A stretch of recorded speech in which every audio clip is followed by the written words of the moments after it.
Almost from the day it was founded in 1848, the folks across the bay in San Francisco have been making jokes about Oakland. There's no there, poetess Gertrude Stein is supposed to have said. Well, the jokes may live on, but Oakland is no longer that faceless other city across the bay. Today, California's fourth largest city is a booming center of industry, commerce, art, and culture.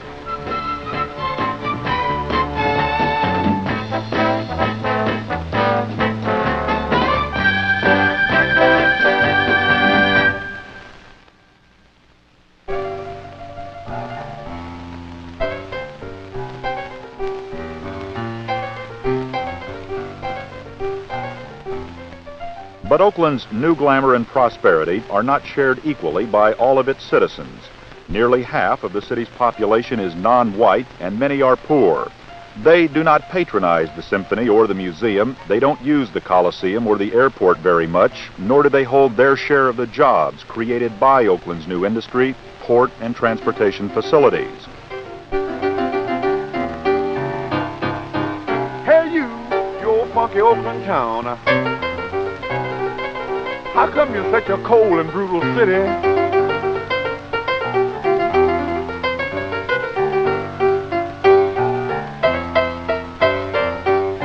And your town marching this posse ain't got no shame, and most of all, they just ain't got no pity.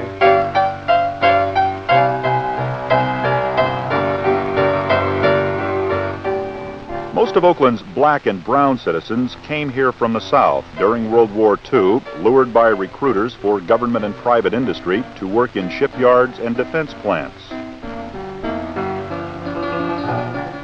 After the war, the shipyards closed and many factories moved to the suburbs, leaving most non-white workers behind.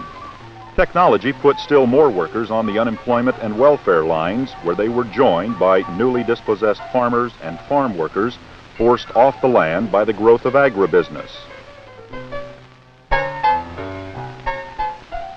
During the 50s, Oakland became a stagnant, seething ghetto of impoverished blacks and Chicanos, surrounded by the white affluence of the Oakland Hills and suburban Alameda County. To contain the misery and violence of the ghetto, Oakland's all-white police department earned a reputation for head-knocking brutality that has left a well-remembered legacy of bitterness in the minds and hearts of many who lived in that time and place. I was growing up in the late 30s and early 40s. At that time, the police department was perceived as brutal, and for the most part, there was extreme fear on the part of black people in West Oakland at that time when the police would ever come into the community. I remember one specific situation where several young blacks were being apprehended by the police, or they went into their homes to pick them up for some alleged crime. And I remember one particular police officer kicking one of the young people who couldn't have been more than 13 or 14 years old. Okay.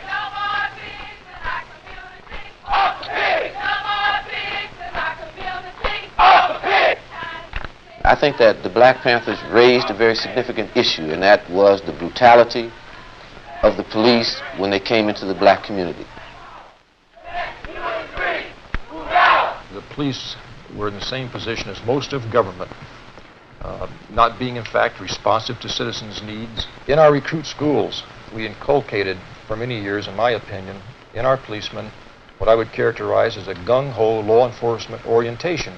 We taught them laws of arrest, search and seizure, and patrol division, patrol procedure practices, which could only result in an officer oriented in a very narrow law enforcement way. So that as we went about in this police department as an operational style in the 50s and some part of the 60s, of stopping people on various pretexts, and this is a mandate, as it were, from the police department itself, we incurred very, very bad relationships with our community.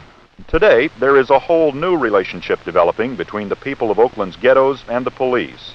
Police officials hold regular meetings in the community, and they are well received. This is one of the greatest things I've seen in Oakland in my 30 years here. I never thought I'd see today. Back in 47, 48, I could see policemen come and sit down and let you criticize you. It's our responsibility to get out in that community, and we'll be here if you want us. And I'm here, quite frankly, to assure you that those men that you see sitting here and the men that work 24 hours a day, 7 days a week, in the Oakland Police Department. We'll be striving to achieve a goal that they're going to take a humanistic approach to policing. I don't care how frustrated our policemen happen to be because they're working hard, or how frustrated the citizen happens to be because he had to wait a long time for the policeman. I want to see every citizen treated with dignity. I would say that there's been some tremendous change on the part of the police. I think they're moving away from the head-knocking, brutal physical approach and trying to be more public relations oriented, more community relations oriented, and hopefully more sensitive and liberal in their approach to modern law enforcement. And I see some dramatic effects because, as I said, I've been here when the case was juxtaposed in very hard terms. In a moment, a look at how things are going in Oakland these days between the people and the police.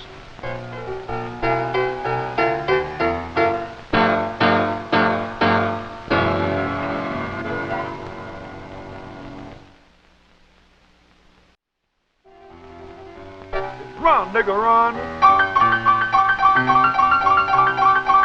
Black boy, don't you let the sun go down on this here town.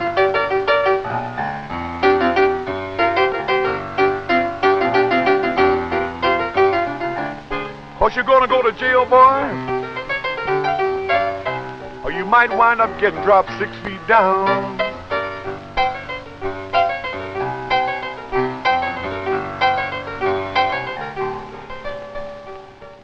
I joined the department in about 1965. It was very different from what it is now. I think we were a lot more aggressive then. I don't much care for the word harassment. I'd say there was a time we were a head-knocking department, yeah. There are about 700 men in the Oakland Police Department. An overwhelming number are white, and most live in the suburbs, outside the city. Patrolman John Dixon joined the department after a stint with the Coast Guard. He grew up in Hollister, is a family man, and likes his work. To this extent, he is a typical Oakland policeman. In the past, there was a quota system. It wasn't down on paper, but it did exist. You were expected to write a certain number of citations, and if you were a good policeman, you made a certain number of arrests. The quota system had to result in more aggressive policemen. They had to go out of their way to find certain things, and maybe they went a little far. We were trying to produce numbers in arrests in just about every way. What has happened is that Chief Gain said no more quota system, and there isn't any today. And that's fantastic. We spend more time today talking to people in a lot of situations where they probably would have gone to jail before. And I mean a lot of situations. Prior to 1968, the mid-1960s at least, the philosophy of the department was to operate basically as a legalistic style of police department. Gradually, through the late 60s and into the early 70s, we began to change style of operation into what is frequently referred to now as a service style of police department. George Hart is Oakland's new police chief. He assumed leadership of the department in October 1973 when Chief Charles Gain retired after 27 years on the force. The change came about because it had to come about to be responsive to the community. The community was saying to us, I think, that we want a police organization which services the entire community in a fair and impartial manner. And we want a police organization in which we can have confidence. First, we'd like to get you to think as well as you can about the way you looked at police work and a way of operating before you even started recruit training. Oakland's new policing style is a product of an unusual collaboration between the Oakland Police and a group of social scientists. One of these scientists is J. Douglas Grant, former chief of research for the California prison system. Grant and his colleagues had been remarkably successful in helping convicted criminals overcome their own violent behavior through a process of self-study. In 1969, they convinced police officials that by helping violence-prone policemen study their own behavior, they could reverse the upward spiral of violence between the police and the people of Oakland. Former Chief Charles Gain agreed it was worth a try, and they went to work under a grant from the federal government. Today, the self-study process is carried on by the department's conflict management section. At the time, there was no regard to the quality of the work. It was just, basically a numbers game, and nobody... One idea that developed early in the self-study process was that of tape recording actual confrontations between Oakland police officers and potentially violent citizens. The recordings have proved invaluable in understanding how to avoid conflict and are now used in training new police officers in the art of discretionary decision-making. A police officer probably has the broadest powers of discretion in carrying out his functions than any other citizen. So what we're going to do today is sit down and listen to two patrolmen as they intervene in a family dispute. We're not saying that everything that they do in this tape is the right way to do it, but they made certain decisions throughout this tape, and we're going to sit down and critique these bit by bit. This is an actual street incident. These are real policemen and real people.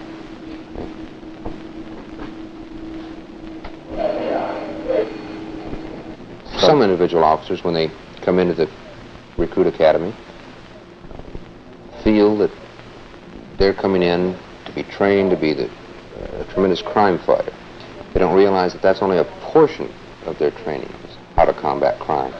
That a lot of it is going to be in how to deal with people, how to solve people's everyday problems, how to meet the everyday problems of the community. All right, then. Unless you're going to arrest me. If you ain't going to arrest me, man, then I advise you to get on your way. I would kind of like to talk about it first before we... Say, look, look, man, that's my wife. I'm her husband, man. You ain't got nothing to do with it. You understand me? You understand me? You ain't got nothing to do with it. Don't tell me to cool down, man. What we're trying to provide or promote is an officer who does his job, does it well, does it efficiently, who does in fact produce, but who at the same time is a very humanistic individual, who understands his community, who understands himself and his department. Okay. He's told you in probably 20 different ways what the problem is. Does anybody know? One of the officers already has identified it. He wants him back, but she doesn't want him back. I'm not telling them not to use force, because there are those instances and those times when they must use force. But also what I'm saying is that there's all different ways to establish your authority as a police officer. You can establish authority by humor. You can establish it by showing concern. Pure physical force is not an absolute. That's not the only way one controls a situation. What I need is a woman, man, but I can't seem to find myself a woman, though. I'm looking forward in this one right here, but I can't seem to find one. I've been getting drunk almost every night since I've been home, you understand? What's the problem? He's screaming it to you. Seems like it might be sex. Okay, why didn't you say it earlier? It's a very simple thing. Till he started screaming. Plain old sex. But the Oakland police do more than just talk about violence prevention in their academy classes. Each time an officer must use force in the performance of his duty, it's reported to a computer. And periodically, the computer selects out those officers with an unusually high number of such critical incidents. They are then invited to appear before a panel of fellow officers who review in meticulous detail his handling of situations that resulted in violence. We're asking you to be very candid with us. We're asking you to admit your mistakes. Every guy on this panel has made some of the same mistakes that you've made. None of us here that are perfect. What we're trying to do is find better ways of doing things. The action review panel is both voluntary and confidential. No record is kept and no disciplinary action is involved. An officer may sit for as long as 8 hours while his peers question and analyze his actions, his judgments, his personal attitudes, even his mannerisms. Yet since the panels were started in 1971, no man has refused to participate. The moderator of the Action Review panels is Officer Bob Crawford of the Conflict Management Section. In this case, the first ever filmed, the man in the hot seat is Officer Bernie Gerhardt.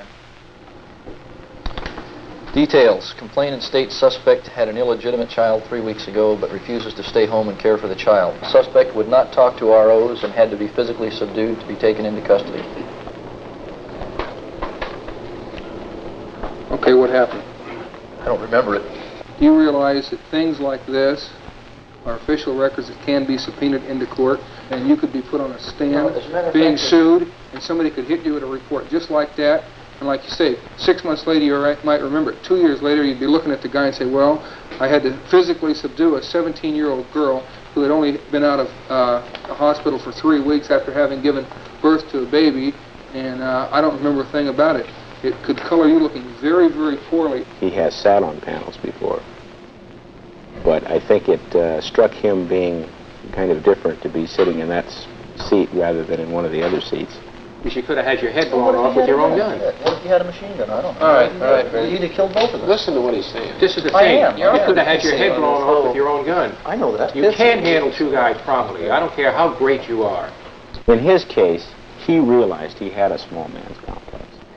He kept thinking that he had to take the first affirmative action in an arrest situation to overcome the small man thing, which he doesn't have to do, because he works very effectively. I might be wrong about what the whole object of these panels are, but when a person starts showing up with one of these after another, we're supposed to look into why.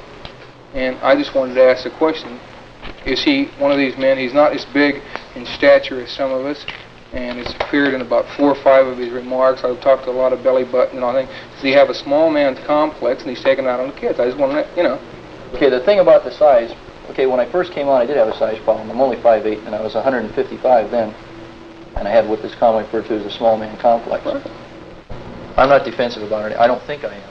Well, the fastest I'm quicker to act because I'm aware of my size, especially when the person is bigger than me. If there was no peer panel, if there was no one to call attention to the fact that an officer did have a particular problem, whether it be a small man complex or what have you, he would act this out in the street, and it would be misread. I have seen the real hard egg come up here, sit through the panel, totally reject the panel, yet go out and do a different job than he was doing before. You pointed up some things that I was aware of, as sort of halfway, and didn't think it was really showing too much. It's good to have other people tell you something that you think you're already aware of, because then you know that other people are aware of it, and you'll make a better effort to control it or whatever, I think. Well, that panel was good. You picked a good panel. There isn't an officer here that I don't respect. And from that aspect, I think it's good. If there were a bunch of turkeys sitting here, I'd have left a long time ago. And you'd have heard about it in the locker room.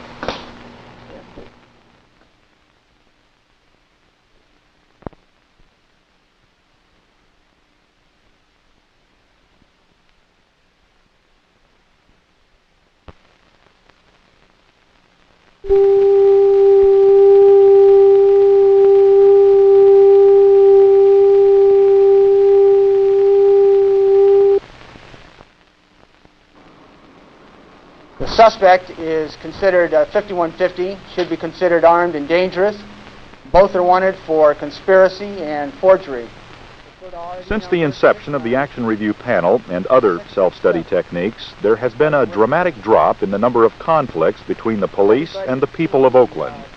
Resistance to arrest and assaults on police officers dropped as much as 30% in a single year, while citizen complaints against police officers have been cut in half. But policemen are traditionalists. Many still admire the ideal of the super cop, the tough, resourceful, and courageous lawman who always catches the crook. And some of Oakland's finest are still uncomfortable with their department's new style and philosophy. There's basically two parts to the job. One part is enforcing the law, and the second part is let's say, helping people. Our relationships with people are a whole lot better than they used to be. But as far as enforcement of the law, we're slacking off, and that's part of the job.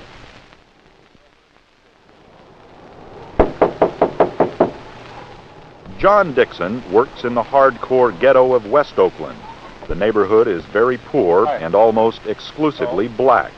It is not an easy beat for a white policeman working alone.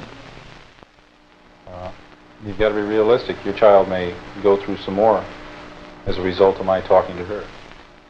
I don't think he can go through no more than any other kid that's on the street, too. I am of two minds. The move has been good. We're dealing with the people in a much better frame of mind. The results are much better. When I go into people's houses, it's you don't get as much of a hassle as you used to do. And yet at the same time, you're still respected as policemen.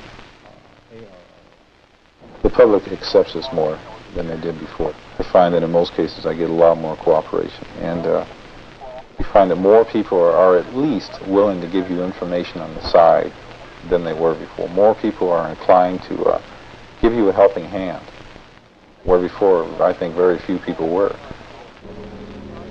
Burglary? My car hasn't been involved in no burglary. That's what I understand. I just came from my girlfriend's house. I remember when I first came on that if you did make a car stop, you immediately got a crowd. Today, you not only don't normally gather the crowds, but when you do gather a crowd, it's the people don't tend to be as hostile. The quality of the arrests we're making now are much better, no doubt about it. But I think that we're getting kind of lethargic. We're sitting back. We're accepting the fact that we're a service-orientated department, which I think a person is inclined to think that we're at the beck and call of people. And I think that's what a lot of us are doing. We're just sitting back, waiting to be called. Unless you want to run them here. We're more community relations orientated, more of a service-type department. And I think at the expense of enforcement, law enforcement. The so-called service style is not per se a weak approach to the problem at all. If anything, it's a stronger approach. You can have an effective, alert police department which does in fact engage in heads-up police work, aggressive patrol. That's what the community wants. That's why we exist. Would you like the department to go back to the head-knocking, legalistic department that it used to be? No. I don't think anybody wants it to go back that far. Not that far. Why? It would just create the same old problems we had before, a hostile society, problems on the simplest of things, just talking to people on the street. I don't think we'd have as much success if we went back to that. I believe, probably more than I believe anything, that the officers in this department do in fact want to do and do in fact accomplish a very capable level of policing in the Oakland community. I believe that they support totally the concept that any police organization can only operate in a fair and lawful manner. Do you think you have to make a choice between community relations and good enforcement? No, I think they can work hand in hand. It's obvious they can.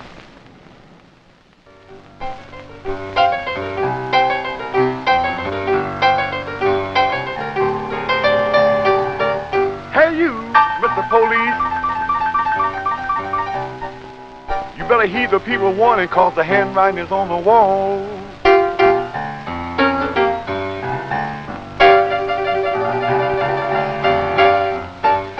Hey you, Mr. Police Chief. You better heed the people warning, cause the handwriting is on the wall.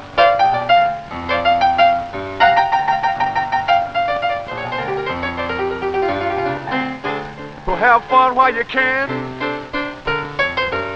Just like the wall of Jericho, you're bound to fall.